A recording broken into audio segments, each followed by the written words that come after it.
اکثر باتیں قرآن کی لوگ اس کو حق نہیں سمجھتے، فہم لا یؤمنون، پس وہ ایمان والے نہیں ہیں۔ یہ قرآن کی ہر بات حق ہے، لیکن یہ حق اکثر لوگ نہیں سمجھتے۔ وہ سمجھتے ہیں کہ یہ قصے کہانی ہے اور یہ بس نصیحت کی کتاب ہے اور بس سمجھانے بجھانے کے لیے بس ایک کتاب رکھی ہے، یا بس اتنا سا ہی ہے۔ الحمدللہ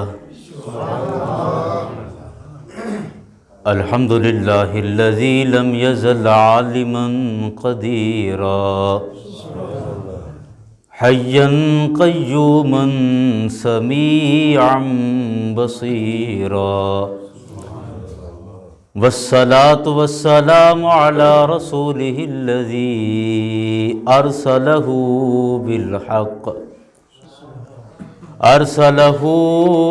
بالحق بشیرا ونذیرا، وعلى آلہ واصحابہ کثیرا کثیرا، اما بعد فاعوذ باللہ من الشیطان الرجیم، بسم اللہ الرحمن الرحیم، یاسین والقرآن الحکیم انک لمن المرسلین علی صراط مستقیم، تنزیل العزیز الرحیم، لتنذر قوما ما انذر آباؤهم فهم غافلون۔ صدق اللہ العظیم۔ ان اللہ وملائکتہ یصلون علی النبی یا ایہا الذین آمنوا صلوا علیہ وسلموا تسلیما۔ سب احباب مل کر پڑھ لیں، الصلاۃ والسلام علیکہ یا رسول اللہ، الصلاۃ والسلام علیکہ یا نبی اللہ، الصلاۃ والسلام علیکہ یا شفیع المذنبین، وعلی آلک واصحابک یا رحمۃ للعالمین۔ حمد و ثنا کے بعد یاران گرامی، یاران طریقت، سامن حاضرین، الحمدللہ پچھلے چند مہینوں سے راجہ جنگ کی مختلف مساجد میں درس شعور قرآن کے حوالے سے قرآن پاک کے اسباق کا آغاز کیا گیا ہے، اور محترم جناب حافظ محمد فیاض صاحب، ان کا حکم تھا کہ جس طرح آبادی کے اندر کی مساجد میں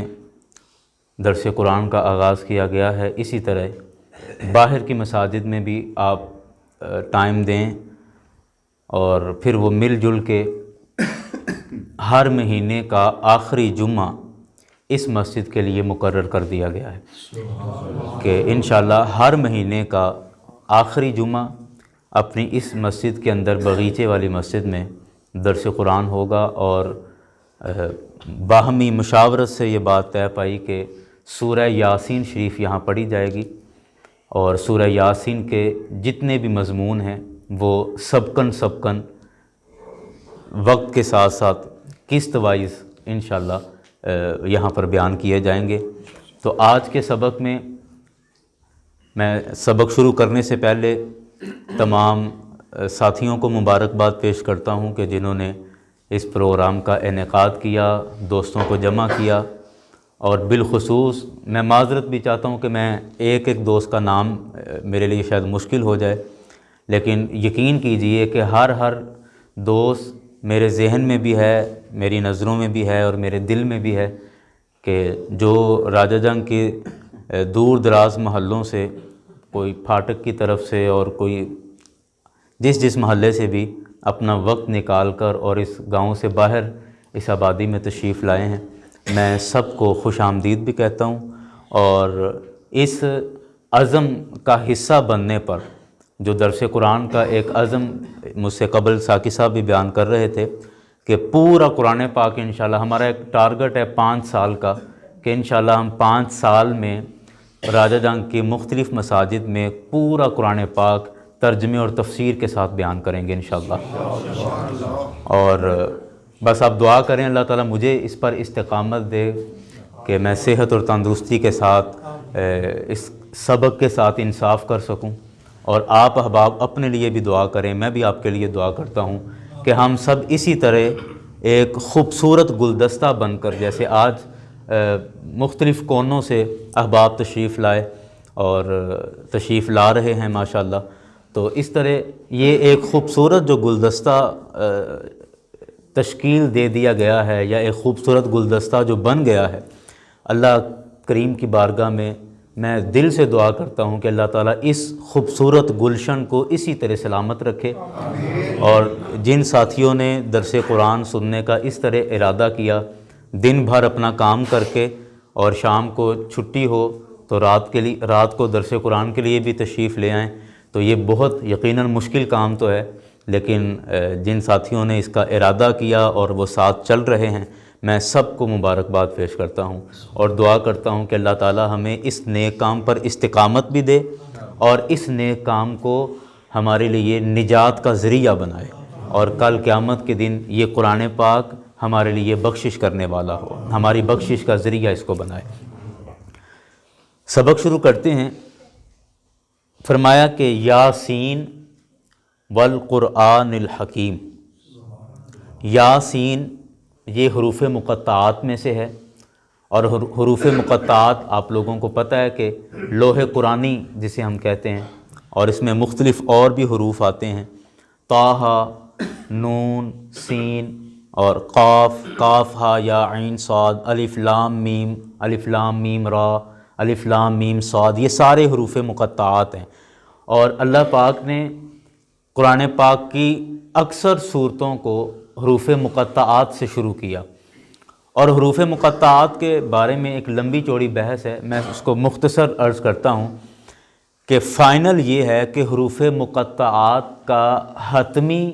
علم کسی کو بھی نہیں ہے کہ ان کا مطلب کیا ہے، ان کا معنی کیا ہے۔ بعض مفسرین نے، بعض علماء نے ظنی طور پر یا اپنی ایک رائے کے طور پر محض ان کے کچھ نہ کچھ معنی بیان کیے، لیکن یہ بھی ساتھ کہا کہ یہ اس کے حقیقی معنی نہیں ہیں، اس کا حقیقی معنی اللہ اور اس کا رسول جانتا ہے۔ اچھا، یہاں پر ایک اعتراض ہوتا ہے قرآن پاک پر، بالخصوص انگریزوں کی طرف سے۔ وہ کہتے ہیں کہ قرآن آپ کی بنیادی کتاب ہے، اسلام کی بنیاد اس قرآن پر ہے، بنیادی کتاب ہے۔ جی بالکل ٹھیک ہے۔ کہنے لگے کہ اب جو کسی بھی شعبے کی مین اور بنیادی کتاب ہو تو اس کتاب کے اندر ایسے الفاظ آ جائیں جو کسی کو سمجھ ہی نہ آئیں، جن کا معنی ہی کسی کو پتہ نہ ہو، تو یہ تو ایک بے تکی سی بات ہو جاتی ہے، یا غیر معقول سی، نامعقول سی بات ہے کہ یہ کیا بات ہوئی کہ ہم نے دین کو سمجھنے کے لیے جو ہماری بنیادی کتاب ہے اس کے اندر کئی ایسے لفظ ہیں جن کا معنی کسی کو نہیں پتہ۔ تو بظاہر لگتا ہے کہ یہ تو ایک عجیب سی بات ہے، سمجھ نہیں آتی، عقل میں بات نہیں آتی۔ تو دراصل وجہ یہ ہے کہ آپ احباب میں جو پرانی عمر کے لوگ ہیں، بڑی عمر کے لوگ ہیں، جو 50 سے اوپر کے لوگ ہیں، وہ اس بات کی تصدیق کریں گے کہ پہلے زمانے میں جب خط لکھا کرتے تھے اور خط و کتابت کے ساتھ ایک دوسرے سے رابطہ ہوتا تھا، تو اس میں یہ ہوتا تھا کہ محلے میں اکثر ڈاکیہ ہی پڑھا لکھا ہوتا تھا، اور جب بھی کسی کے ہاں کوئی خط آتا، ڈاکیہ خط لے کر آتا، تو گھر والے کہتے جی باؤ جی آپ ہی پڑھ کے سنا دیں اس میں کیا لکھا ہوا ہے، اب ہمیں تو کسی کو نہیں پڑھنا آتا، تو باؤ جی آپ خط پڑھ دیں۔ اب وہ ڈاکیہ وہ خط پڑھ دیتا کہ جی یہ آپ کی فلاں ماموں کی طرف سے خط آیا ہے یا فلاں بہن کی طرف سے خط آیا ہے، اور اس میں یہ انہوں نے لکھا ہوا ہے اور یہ باتیں کی ہوئی ہیں۔ ٹھیک ہو گیا۔ اب حضرت جبریل امین علیہ السلام جب قرآن پاک لے کر آ رہے تھے، اقرأ بسم ربک الذی خلق سے قرآن پاک شروع کیا اور پورا قرآن پاک لے کر آئے، تو اب خالق اور مخلوق میں رسول اکرم صلی اللہ علیہ وسلم یعنی حبیب اور محب، اللہ تعالیٰ، اللہ اور اس کے رسول کے درمیان جو بھی کلام ہو رہا ہے وہ جبریل امین کو سب پتہ ہے کیا ہو رہا ہے۔ جیسے اس ڈاکیے کو پتہ ہے کہ اب بات کہاں تک پہنچی، کہاں تک گئی، کیا ان کے ہاں کیا چل رہا ہے، ان کے ہاں کیا بات چل رہی ہے، انہوں نے جواب کیا لکھا، انہوں نے خط کیا بھیجا، ڈاکیے کو سب پتہ ہوتا تھا۔ اسی طرح حضرت جبریل امین کو بھی سب پتہ ہے کہ اللہ تعالیٰ نے کیا بات فرمائی اور اللہ کے حبیب تک کون سی بات پہنچی۔ اللہ اور اس کے رسول کے درمیان جو بھی باتیں ہوئیں، وہ تیسرا بندہ، تیسری ہستی، تیسری شخصیت حضرت جبریل امین وہ سب سے واقف ہے، سب کچھ جان رہے ہیں۔ لیکن آپ جانتے ہیں کہ آج بھی جو ہمارے انٹرنیشنل بین الاقوامی جو مواصلات ہیں، یعنی انٹرنیشنل جو ہماری میسیجنگ ہوتی ہے، خط و کتابت ہوتی ہے، جو ایک سفارت خانے سے دوسرے سفارت خانے کو، ایک ایمبیسی سے دوسری ایمبیسی کو ہوتی ہے، تو آج بھی وہ کوڈ ورڈ میں بات کرتے ہیں۔ وہ انگلش کے اندر یا کوئی وہ صاف کسی بھی اردو یا پنجابی یا عربی یا کسی اور زبان میں وہ خط نہیں لکھتے، وہ کوڈ ورڈ کے اندر بات کرتے ہیں۔ کیوں؟ تاکہ یہ خط جس نے لکھا ہے صرف اس کو پتہ ہو کہ اس میں کیا لکھا ہے، اور یا اس کو پتہ چلے جس کے پاس پہنچا ہے کہ اس خط کے اندر کیا ہے، اور کسی کو خبر کانوں کان خبر نہ ہو کہ بات کیا کی گئی ہے۔ تو اب اللہ تعالیٰ جو کلام نازل فرماتا، اپنے حبیب پر نازل فرماتا، بات اللہ اور اس کے حبیب کی تھی، لیکن درمیان میں حضرت جبریل امین کو بھی سب پتہ چل رہا تھا کہ اب بات کہاں تک پہنچی، بات کہاں تک پہنچی، بات کہاں تک پہنچی۔ تو اللہ تبارک و تعالیٰ نے بھی کچھ کوڈ ورڈ استعمال کیے، کچھ خفیہ نشانات، کچھ خفیہ سائنز استعمال کیے کہ جن کا صرف اللہ کو پتہ ہو یا اللہ کے حبیب کو پتہ ہو، تیسرے کسی کو نہ پتہ ہو کہ اللہ اور اس کے رسول کے درمیان کیا بات ہوئی ہے۔ تو جو باتیں اللہ اور اس کے رسول کے درمیان راز رہنا تھیں، وہ لوح قرآنی ہے، اور ان کو ان کلمات اور ان حروف کے ساتھ رب کائنات نے بیان کیا۔ تو لہٰذا جتنے بھی لوح قرآنی ہیں، پہلی بات تو یہ کہ ان لوح قرآنی پر ہمارے دین کا سمجھنا موقوف نہیں ہے۔ ایسا نہیں ہے کہ دین کی کچھ باتیں شاید ان کے اندر بھی چھپی ہوئی تھیں جو ہمیں پتہ ہی نہیں چل سکی، نہیں، ایسا نہیں ہے۔ جو باتیں ہمارے لیے ضروری ہیں، ہمارے دین کے، ہماری زندگی کے تمام احکامات قرآن پاک کے اندر وضاحت کے ساتھ موجود ہیں۔ اب یہ جو لوح قرآنی ہے، یہ اللہ اور اس کے رسول کے درمیان راز ہے، اور یہ صرف اللہ اور اس کا رسول ہی جانتے ہیں کہ یہ راز کیا ہے اور اس میں کیا بات کی گئی ہے۔ تو اب جہاں بھی لوح قرآنی آئے، یہ الفاظ، یہ حروف آئیں، تو آپ سمجھ لیں کہ سب جگہوں پر معنی یہی ہے، وضاحت یہی ہے جو میں نے آپ کے سامنے عرض کر دی ہے۔ آگے فرمایا کہ والقرآن الحکیم، کہ یہ قرآن حکمت والا قرآن ہے، دانائی والا ہے، سمجھداری والا قرآن ہے۔ اس قرآن کے اندر بڑی حکمت اور دانائی کی باتیں کی گئی ہیں۔ اب دیکھیں نا کہ ہم ٹی وی پر مختلف چینلز پہ مختلف ٹی وی شوز دیکھتے ہیں۔ کیوں؟ ہم کہتے ہیں جی فلاں چینل لگاؤ، 9 بجے وہاں پر فلاں پروگرام آئے گا، اس میں بڑی کام کی باتیں بتائی جاتی ہیں۔ فلاں صحافی کا کالم پڑھا کرو، اس کے اندر بڑی کام کی باتیں ہوتی ہیں، یہ ہم کہتے ہیں نا۔ تو اب آپ دیکھیں کہ جب ہم انسان ہو کر انسانوں کی بات اتنی دلچسپی سے سنتے ہیں کہ اس کے اندر بڑی دانائی اور سمجھداری کی باتیں ہیں، تو آپ خود اندازہ لگائیں کہ قرآن پاک تو کسی انسان کا کلام نہیں ہے، یہ تو اللہ پاک کا کلام ہے، اور اللہ نے اپنے کلام میں خود فرمایا کہ یہ کلام بڑی دانائی والا ہے، بڑی سمجھداری والا ہے، اس میں بڑی دانائی کی باتیں، بڑی عقل کی باتیں قرآن کے اندر بیان کی گئی ہیں۔ تو اب ہم انسانوں کو چاہیے کہ ہم سب سے زیادہ قرآن پاک کو سنیں اور قرآن پاک کو سمجھنے کی کوشش کریں، کیونکہ جتنی حکمت اور دانائی قرآن نے بیان کر دی ہے، نہ کوئی صحافی اپنے اخبار میں بیان کر سکتا ہے، اور نہ کوئی ٹی وی اینکر اپنے ٹی وی شو کے اندر بیان کر سکتا ہے۔ جتنی حکمت اور دانائی اللہ کریم نے اپنے قرآن کے اندر بیان فرما دی ہے۔ فرمایا والقرآن الحکیم، یہ حکمت والا، عقل دینے والا، سمجھداری دینے والا، شعور دینے والا قرآن ہے، اور اسی وجہ سے ہم نے اپنے ان تمام اسباق کا نام بھی شعور قرآن رکھا، کہ قرآن کا شعور، قرآن کی فہم، قرآن کو سمجھنا، قرآن کی سمجھ آ جانا، قرآن کی دانائی اور حکمت پر اس پر بات کی گئی۔ رب کائنات نے یہ بات ارشاد فرمایا کہ والقرآن الحکیم، یہ حکمت اور دانائی والا قرآن ہے، اور انک لمن المرسلین، بے شک ضرور بضرور اے حبیب آپ اللہ تعالیٰ کے رسولوں میں سے ہیں۔ پہلے قرآن کی بات کی، قرآن کے بعد رسول اکرم صلی اللہ علیہ وسلم کی رسالت کی بات کی، اور تاکید کے ساتھ بات کی کہ انک بے شک آپ ہی لا من المرسلین، من پر جو لام آیا ہے یہ عربی گرامر کے اندر تاکید کے لیے آتا ہے، لا من المرسلین، ضرور بضرور اللہ تعالیٰ کے رسولوں میں سے ہیں، آپ اللہ تعالیٰ کے رسولوں میں سے ہیں، اور ایسے رسول ہیں کہ علی صراط مستقیم، کہ جو سیدھے رستے کی طرف لوگوں کو چلانے والے ہیں، کہ آپ کی ہدایت، رسول اکرم صلی اللہ علیہ وسلم کی باتیں، سرکار علیہ الصلوۃ والسلام کے احکامات، آپ کی شریعت لوگوں کو سیدھے رستے پر چلانے والی ہے۔ ہم دیکھتے ہیں کہ بڑے بڑے دانشور اس دنیا کے اندر آئے، کوئی حکیم لقمان کی باتیں کرتا ہے، کوئی شیکسپیئر کی باتیں کرتا ہے، کوئی اور بڑے بڑے دانا لوگ ہماری دنیا میں آئے جن کے تبصرے، جن کے اقوال زرعی مشہور ہیں اور ان کی باتیں کی جاتی ہیں۔ اللہ کریم کے حبیب صلی اللہ علیہ وسلم اللہ کے وہ رسول ہیں کہ جن کی حکمت اور دانائی اور جن کے سیدھے رستے کی طرف ہدایت کی گواہی خود رب کائنات نے قرآن مجید کے اندر ارشاد فرما دی ہے کہ تم دنیا کے دانشوروں کے پیچھے، دنیا کے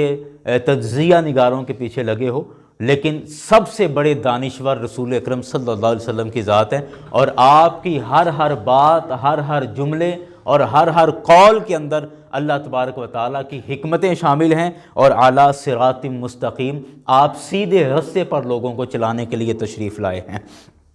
ایک اور مقام پر سورہ ابراہیم کی سب سے پہلی آیت ہے، رب کائنات نے ارشاد فرمایا الف لام را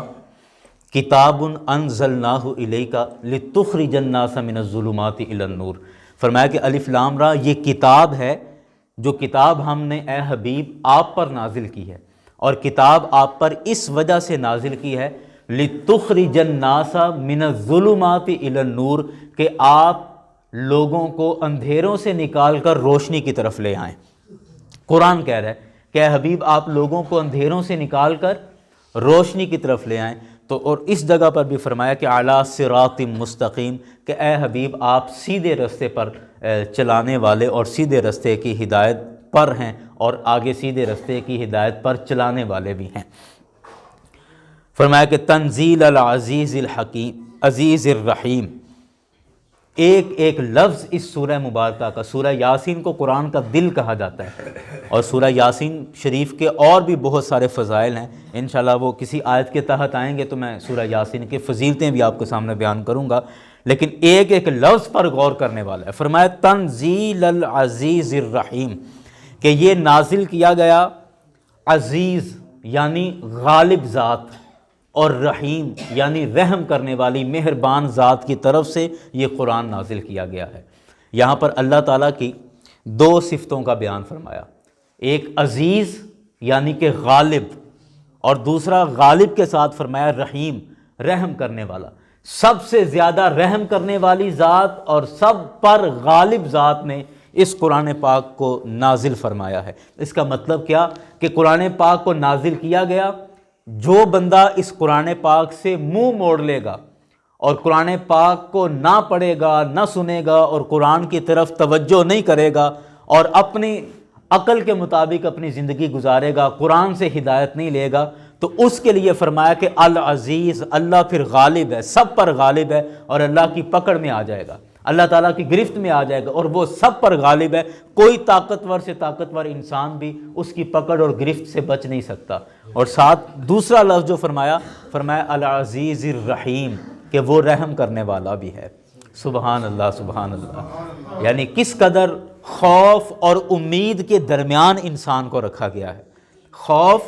اور امید کے درمیان رکھا، نہ صرف ڈرایا گیا کہ بس ڈرتے ہی رہو، ڈرایا ہی گیا ہو عذاب ہی عذاب ہے، اور نہ صرف یہ کہ بس جنت کی نعمتیں ہی سنائی گئیں کہ موجیں ہی موجیں ہیں، موجیں ہی موجیں، ایسا بھی نہیں ہے، عذاب ہی عذاب ایسا بھی نہیں، اور آسانی ہی آسانی ایسا بھی نہیں، بلکہ ڈر اور امید کے درمیان انسان کو رکھا، اور کہا کہ تنزیل العزیز الرحیم، کہ یہ قرآن نازل کیا گیا غالب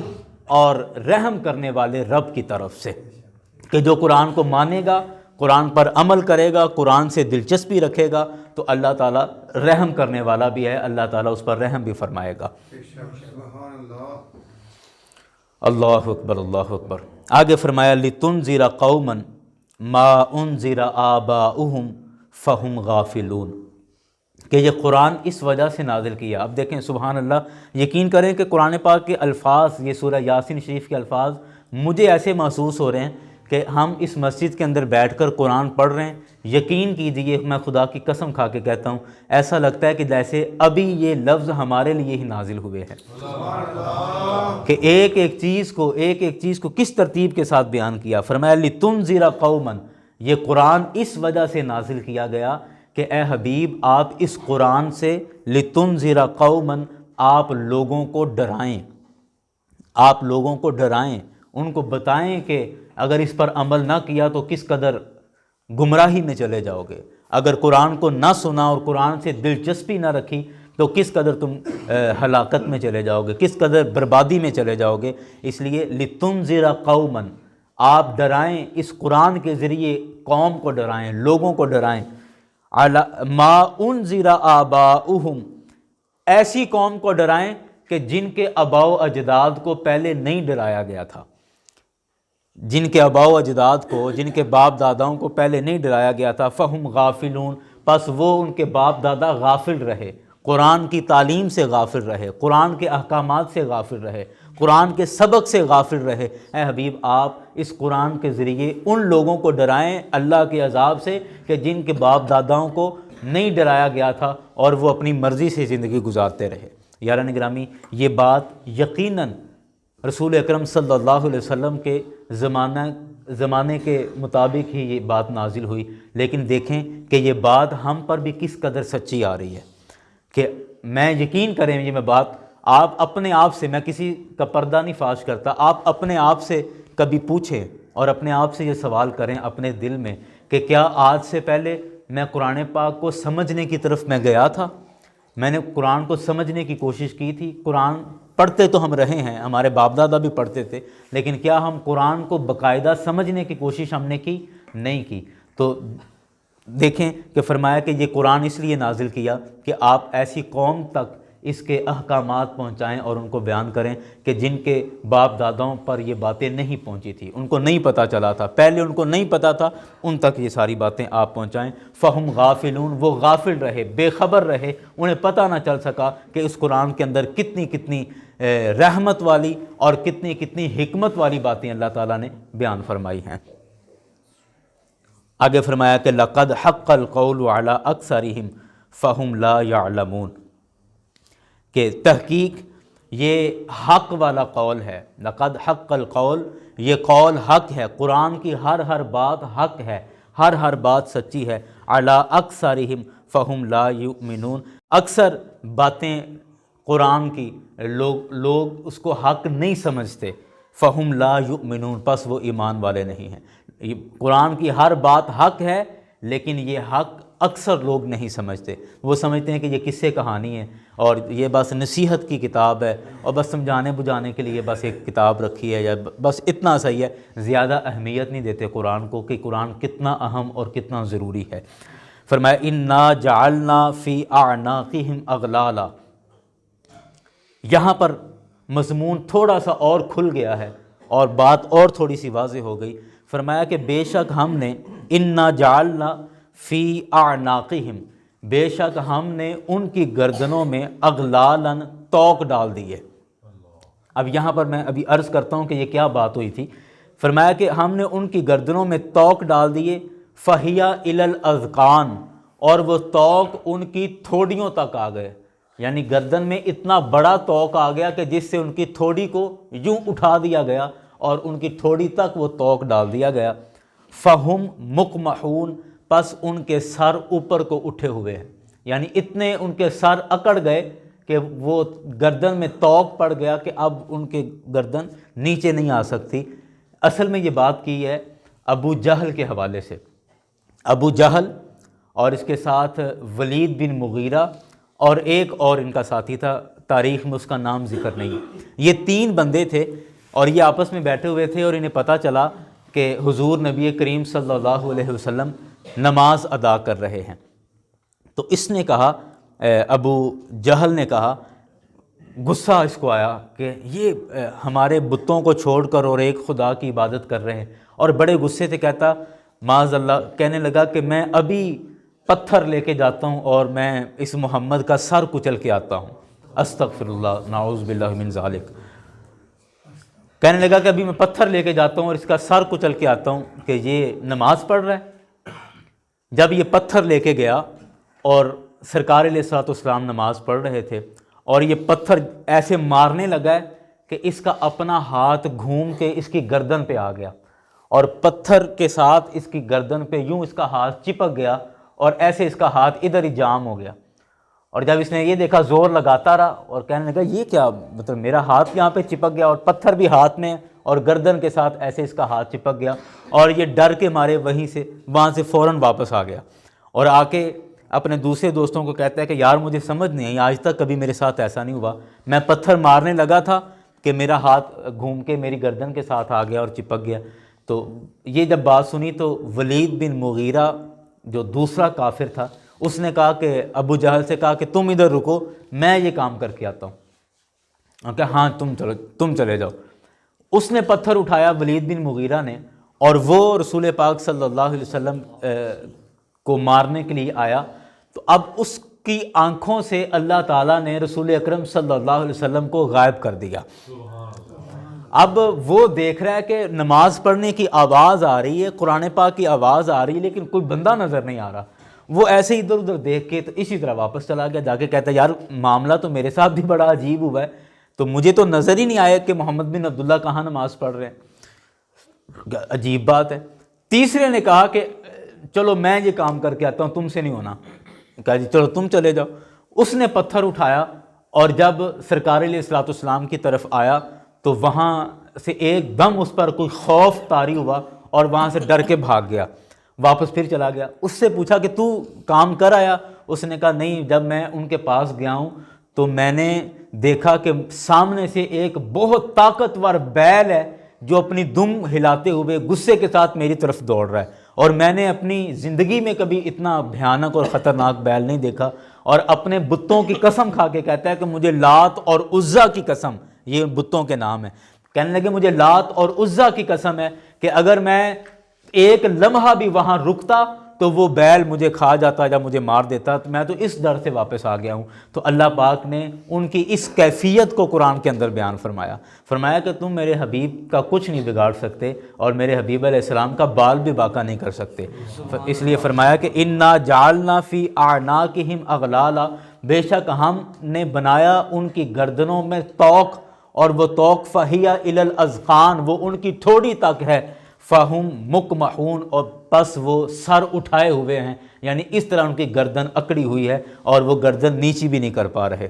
یہ تو اس کا واقعہ ہے کہ جس موقع پر یہ والی آیت نازل ہوئی، اور اس کا معنی کیا ہے؟ مطلب اس کا یہ ہے کہ یہ کفار اپنے غرور اور تکبر میں اس قدر اکڑ چکے ہیں کہ اب ان کی گردن سے وہ سریا نہیں نکلنے والا، ان کی گردنیں نہیں جھکیں گی، اب یہ اپنے کفر پر ہی مریں گے۔ ان کے دلوں پر اور ان کے کانوں پر اور ان کی آنکھوں پر مہریں لگا دی گئی ہیں اور آنکھوں پر پردے ڈال دیے گئے ہیں، اب ہدایت کی بات ان کو کسی صورت بھی نصیب نہیں ہوگی۔ اسی بات کو اور وضاحت کے ساتھ رب کائنات نے فرمایا وَجَعَلْنَا مِن بَيْنَ أَيْدِيهِمْ سَدًّا، کہ ہم نے ان کے سامنے ایک دیوار بنا دی ہے، ان کافروں کے سامنے ایک دیوار بنا دی ہے، وَمِن خَلْفِهِمْ سَدًّا، اور ان کے پیچھے بھی دیوار کر دی ہے، یعنی ان کے آگے اور پیچھے ہم نے دیوار چن دی ہے، دیواریں بنا دی ہیں۔ فَأَغْشَيْنَاهُمْ، پس ہم نے ان پر پردہ ڈال دیا ہے، پردے ان کے اوپر ڈال دیے ہیں، ان کی عقلوں پر، ان کی آنکھوں پر، کانوں پر۔ فَهُمْ لَا يُبْصِرُونَ، پس وہ کچھ نہیں دیکھتے، ان کو حق بات نظر نہیں آتی، دیکھتے تو سارا کچھ ہی ہیں لیکن ان کو حق نظر نہیں آ رہا، ان کے آگے اور پیچھے دیواریں کر دی گئی ہیں۔ اب یہ دیوار کا مطلب کیا؟ دیوار سے مراد ہے یہ نہیں کہ ان کے آگے پیچھے کوئی فزیکلی باقاعدہ کوئی دیوار کر دی گئی، نہیں، مطلب یہ کہ اب ان کو ایسا جکڑا جا چکا ہے کہ وہ اللہ کی گرفت اور پکڑ میں ایسے آ گئے ہیں کہ اب وہ نہ آگے جا سکتے ہیں اور نہ پیچھے جا سکتے ہیں، اور وہ اسی گمراہی کے اندر اور اسی دلدل کے اندر وہ کفار رہیں گے، کیونکہ انہوں نے اللہ کے حبیب کا انکار کیا، اللہ کے قرآن کا انکار کیا اور رب کائنات کا انکار کیا، تو اللہ تعالیٰ نے ان کے دلوں پر ایسی موریں لگا دی اور ان کے آگے پیچھے دیواریں گویا کہ کر دی ہوں کہ اب وہ نہ آگے بڑھ سکتے ہیں اور نہ پیچھے جا سکتے ہیں، اسی گرداب کے اندر اور اسی بھنور کے اندر وہ پھنسے رہیں گے، اور اسی کفر اور گمراہی کے بھنور کے اندر ان کو موت آئے گی اور ان کو کبھی بھی اب ہدایت نصیب نہیں ہوگی۔ فرمایا وَسَوَاءٌ عَلَيْهِمْ أَأَنذَرْتَهُمْ أَمْ لَمْ تُنذِرْهُمْ لَا يُؤْمِنُونَ۔ اب یہ بڑی اہم بات ہے، فرمایا کہ اے حبیب صلی اللہ علیہ وسلم، آپ نے اللہ کا پیغام ان کافروں تک پہنچا دیا، اللہ کا پیغام پہنچا دیا، اب آپ کی ذمہ داری ختم ہے۔ ان کو ہدایت ملے یا نہ ملے اب یہ رب کا معاملہ ہے، آپ نے اپنی بات اب ان تک پہنچا دی، اپنی ذمہ داری آپ نے پوری کر دی ہے۔ سواء علیہم، ان پر برابر ہے کہ اانذرتہم ام لم تنذرہم، آپ ان کو ڈرائیں یا آپ ان کو نہ ڈرائیں، لا یؤمنون، اب یہ ایمان لانے والے نہیں ہیں، یہ ان کو کبھی بھی زندگی میں ایمان نصیب نہیں ہوگا۔ انما تنذر من اتبع ذکر، اللہ اکبر اللہ اکبر۔ رب کائنات نے ارشاد فرمایا یہ تو کافروں کی بات تھی کہ جن کو نہ ہدایت نصیب ہو سکتی ہے نہ ایمان نصیب ہو سکتا ہے، وہ سنتے بھی رہیں گے لیکن سننے کے باوجود بھی حق بات ان کے کان تک نہیں پہنچے گی، دیکھتے بھی رہیں گے، دیکھنے کے باوجود بھی حق بات کو نہیں دیکھ سکیں گے، وہ سارے کام بھی کریں گے لیکن کبھی حق تک نہیں پہنچ سکیں گے۔ لیکن یہ بات ہے کافروں کی، کفار کی یہ بات ہے۔ ایمان والوں کے لیے رب کائنات نے فرمایا انما تنذر من اتبع الذکر وخشی الرحمن بالغیب فبشرہ بمغفرۃ واجر کریم۔ رب کائنات نے فرمایا کہ بے شک نصیحت وہ بندے قبول کرتے ہیں یا ڈر ان بندوں کے دل میں آتا ہے، ان بندوں کے دل میں من اتبع ذکر، جو قرآن کی اتباع کرتے ہیں، جو قرآن کی بات مانیں گے، جو قرآن کی اتباع کریں گے، قرآن پڑھیں گے، قرآن سمجھیں گے، قرآن کو سمجھنے کی کوشش کریں گے۔ رب کائنات نے فرمایا یہ ڈر ان کے دل میں بیٹھے گا، اللہ کا خوف ان کے دل میں آئے گا، خشیت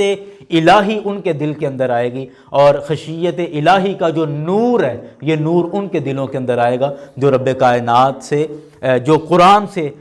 قرآن کی اتباع کریں گے۔ اتباع کا مطلب ہوتا ہے پیچھے پیچھے چلنا، یعنی جو قرآن کے احکامات اور قرآن کے سبق کے پیچھے پیچھے چلتے رہیں گے، ان کے لیے اللہ نے فرمایا کہ ان کے دلوں کے اندر اللہ تعالیٰ اپنی خشیت کا نور پیدا فرما دے گا۔ یاران گرامی، میرے ذہن میں اور دل میں یہ بات آ رہی ہے اس آیت کو پڑھ کے کہ جو قرآن کی اتباع کریں گے، یعنی قرآن کے پیچھے چلیں گے، اللہ تعالیٰ ان کے دلوں میں اپنی ہدایت اور خشیت کا نور پیدا فرما دے گا۔ تو اب دیکھیں آج کے مجھے یقین کریں بہت خوشی ہو رہی ہے کہ آج کے اس درس قرآن میں ایک پورے گاؤں سے باہر ایک چھوٹی سی جگہ پر یہ درس ہے، لیکن الحمدللہ جو پورے گاؤں کے مختلف کونوں سے احباب تشریف لائے ہیں، تو یہ اصل میں قرآن کے پیچھے چلنا ہے۔ آج جمعے میں اعلان ہوا تھا، صبح درس قرآن تھا، آج صبح فجر کے بعد بھی جامع مسجد بابا فتح شاہ رحمۃ اللہ علیہ میں درس قرآن تھا، تب بھی دوستوں کو اطلاع دی گئی اور مختلف مساجد میں اس کے اعلانات بھی ہوئے، اور جو مختلف جگہوں سے لوگ چل کر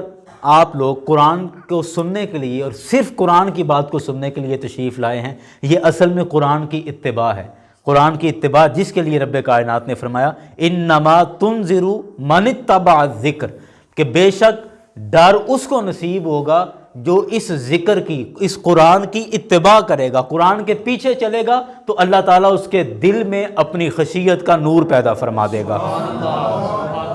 وَخَشِيَ الرَّحْمَنَ بِالْغَیب، اور بغیر دیکھے اس کو اللہ تعالیٰ کا خوف نصیب ہوگا۔ یہ بہت بڑی بات ہے، کسی چیز کو دیکھ کر ڈر جانا یہ ایک عام بات ہے۔ آپ بھی کسی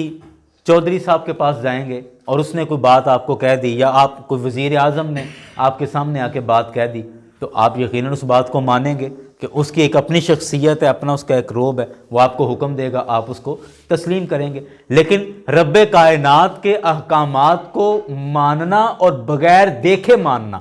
ہم نے رب کو دیکھا نہیں ہے، ہمیں پتہ نہیں ہے کہ رب تعالیٰ کیسا ہے، ہم نے اپنی ان آنکھوں سے رب کا دیدار اور جلوہ نہیں کیا، لیکن اللہ تعالیٰ کا خوف ہمارے دل میں ہے، اور خوف اگر دل میں آ گیا تو یہ خوشخبری سنائی رب کائنات نے کہ جن لوگوں نے یہ کام کر لیا، کیا؟ ایک کہ وہ قرآن کی اتباع کرتے رہے، قرآن کے پیچھے چل پڑے، قرآن کو سیکھنے کے لیے، قرآن کو سمجھنے کے لیے قرآن کے پیچھے آ گئے، قرآن کے پیچھے چل پڑے، اور ان کے دلوں میں قرآن کا خوف، اللہ کا خوف ان کے دلوں کے اندر آ گیا، تو رب کائنات نے فرمایا فَبَشِّرْهُ بِمَغْفِرَةٍ وَأَجْرٍ کریم، اے حبیب ان کو میری بخشش کی خوشخبری سنا دیں۔ اللہ اکبر، اللہ اکبر۔ اللہ کریم سے دعا کریں کہ اللہ تعالیٰ قرآن کے صدقے ہماری بخشش فرمائے، ہماری بخشش فرمائے، قرآن کے صدقے سے ہماری مغفرت فرما دے۔ رب کائنات نے وعدہ کیا ہے فَبَشِّرْهُ بِمَغْفِرَةٍ، کہ جو قرآن کے پیچھے چل پڑا اور جس نے بغیر دیکھے اللہ کا خوف دل میں محسوس کیا، اس کو فَبَشِّرْهُ بِمَغْفِرَةٍ، اللہ کی مغفرت کی خوشخبری ہے اس کے لیے، خوشخبری سنا دیں، اس کو بشارت دے دیں کہ اللہ کی بخشش اس بندے کے لیے ہے، اللہ کی مغفرت اس بندے کے لیے ہے۔ اور صرف یہی نہیں، وَأَجْرٍ کریم، اور اس کے لیے بڑا عزت والا اجر ہے، بڑا کرم والا اجر، اس کا بڑا کرم والا اور بڑا کریم اجر اس بندے کے لیے ہے، اور اللہ تعالیٰ کی بخشش اس بندے کے لیے ہے۔ یاران گرامی، یہ سورہ یاسین شریف کی 11 آیتیں ہم یہاں تک پڑھ چکے ہیں، اور ایک اور آیت پڑھ کے پھر بات کو، آج کی گفتگو کو مکمل کر لیتے ہیں۔ رب کائنات نے فرمایا اِنَّا نَحْنُ نُحْيِي الْمَوْتَى، کہ بے شک ہم مردوں کو زندہ کرتے ہیں، وَنَكْتُبُ، اور ہم لکھتے ہیں، مَا قَدَّمُوا وَآثَارَهُمْ، کہ جو پیچھے کر گئے اور جو آگے کرنا ہے ہم اس کو لکھتے ہیں، وَكُلَّ شَيْءٍ أَحْصَيْنَاهُ فِي إِمَامٍ مُبِينٍ، اور ہر شے ہم نے واضح کتاب کے اندر کھول کر بیان کر دی گئی ہے، ہم نے بیان کر دی ہے۔ اس کا مطلب یہ ہے کہ رب کائنات نے ارشاد فرمایا کہ بے شک ہم مردوں کو زندہ کرتے ہیں، اور جو کام انسان پیچھے کر گیا اس کو بھی لکھا ہے، اور جو آگے وہ کرے گا اس کو بھی لکھا ہے، دونوں طرح کے کاموں کو لکھ دیا گیا۔ اور اس آیت کا صاف مطلب یہ ہے کہ کام دو طرح کے ہیں، کہ اگر کوئی آدمی اپنی زندگی میں برے کام کرتا رہا تو اس کے برے کاموں کو لکھ لیا گیا، اور اگر کوئی بندہ زندگی میں اچھے کام کرتا رہا تو اس کے اچھے کاموں کو بھی لکھ لیا گیا۔ اور اسی آیت کے تحت علماء نے فرمایا کہ اگر کسی آدمی نے کسی نیک کام کا آغاز کیا، کسی اچھے کام کا آغاز کیا، تو وہ اچھا کام لوگوں کے اندر رواج پا گیا، لوگوں میں رائج ہو گیا، اب وہ بندہ دنیا سے چلا بھی جائے، مر بھی جائے، تو اگر وہ اچھا کام لوگوں کے اندر اسی طرح رائج رہے گا، تو جب تک وہ کام لوگوں کے اندر رائج رہے گا، اللہ تعالیٰ اس مرنے والے کو جس نے یہ کام شروع کیا تھا، اللہ تعالیٰ اس کو بھی اتنا ہی اجر عطا فرمائے گا جتنا اجر اس کام کے کرنے والوں کو عطا فرما رہا ہے۔ اور اسی طرح اگر کسی نے کوئی برا کام کیا اور برا کام کرنے کے بعد اس نے لوگوں کو بھی اس برے کام کی عادت ڈال دی اور وہ خود مر گیا، تو مرنے کے بعد وہ برا کام جو اس نے شروع کیا تھا اور جس کا لوگوں کو عادی بنایا تھا، وہ برا کام اس کے مرنے کے بعد بھی جاری رہا، تو اب اس کے مرنے کے بعد وہ برا کام جب تک ہوتا رہے گا، مرنے والے کو اس کا گناہ اور عذاب ملتا رہے گا۔ یہ دو باتیں ہوگی، میں اسی پر اپنی بات کو ختم کر لیتا ہوں کہ دیکھیں اچھے کام کیا ہیں۔ مثال کے طور پہ آپ کسی کو لوگوں میں آپ قرآن پاک کی تعلیم دے جاتے ہیں، آپ لوگوں کو قرآن سکھا دیتے ہیں، اب آپ مر گئے اور آپ کے بعد وہ علم لوگوں کے اندر باقی رہا، آپ مر گئے لیکن لوگ وہ باتیں آگے دوسروں تک پہنچاتے رہے، تو یہ مرنے والا جس نے وہ کام کیا تھا، تو بعد میں جتنا بھی کام ہوتا رہے گا مرنے والے کو بھی اس کا ثواب اتنا ہی ملتا رہے گا۔ اسی طرح آپ نے لوگوں کے لیے پانی کا نلکا لگوا دیا، کوئی بور کروا دیا کہ یہاں سے مسافر لوگ اکثر گزرتے ہیں تو گزریں گے تو چلو یہاں سے پانی پئیں گے، یا آپ نے رستے میں ٹھنڈے پانی کا کولر رکھ دیا کہ یہاں سے اسکول کے بچے گزرتے ہیں چھٹی کے وقت، یا لوگ گزرتے ہیں، مزدور یہاں سے گزرتے ہیں تو یہاں سے ٹھنڈا پانی پی لیں گے۔ تو آپ نے یہ ایک کام شروع کر دیا، آپ دنیا سے چلے گئے، مر گئے، آپ کے بعد بھی آپ کے آنے والوں نے، آپ کے بعد والوں نے آپ کے اس کام کو باقی رکھا اور اس کام کو جاری رکھا، تو جتنا بعد والوں کو ثواب ملے گا وہ اس مرنے والے کو بھی اتنا ثواب ملتا رہے گا۔ اسی طرح آپ نے آپ نے ایک مسجد بنا دی، ایک مثال دے رہا ہوں، اب یہ مسجد جن بزرگوں نے بنائی ہے اور جن لوگوں نے اس مسجد کی جگہ دی اور اس کی تعمیرات میں حصہ لیا، جو بھی لوگ تھے، ان میں سے جتنے بھی دنیا سے چلے گئے، تو ان کے دنیا کے جانے کے بعد آج تک جتنی بھی عبادت اس مسجد میں ہو رہی ہے، یا آئندہ قیامت تک جتنی عبادت اس مسجد میں ہوتی رہے گی، اور ان عبادت والوں کو جتنا ثواب ملتا رہے گا، اللہ تعالیٰ اتنا ہی ثواب ان مرنے والوں کو بھی عطا فرما دے گا۔ کسی نے مدرسہ بنا دیا، تعلیمی ادارہ بنا دیا، اب وہ تعلیمی ادارہ بنا کے وہاں دین کا کام شروع کر دیا، اور دین کا کام کرنے کے بعد ایک وقت آیا کہ وہ فوت ہو گیا، دنیا سے چلا گیا۔ اب اس کے مرنے کے بعد اس ادارے میں دینی کام اسی طرح چلتا رہا، جاری رہا، لوگ حافظ بنتے رہے، عالم بنتے رہے، قرآن پڑھا جاتا رہا، حدیثیں پڑھی جاتی رہیں، تو جتنا بعد والوں کو ثواب ملے گا اتنا ہی اس مرنے والے کو، اس بانی کو بھی ثواب اس کا ملتا رہے گا۔